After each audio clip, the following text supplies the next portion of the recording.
উত্তর হলো যে কোনো খারাপ মানুষের খারাপ পরিবেশে পালায় পড়লে নানা কারণে মানুষের অ্যাটিটিউডের মধ্যে পরিবর্তন আসে।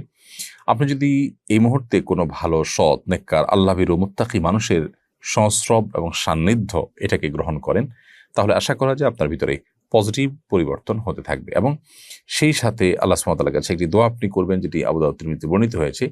নবী করিম সাল্লাল্লাহু আলাইহি ওয়াসাল্লাম আল্লাহর কাছে দোয়া করতেন, আল্লাহুম্মা হাদিনি লি আহসানিল আখলাক ওয়া লা ইয়াহদি লি আহসানিহা ইল্লা আনত।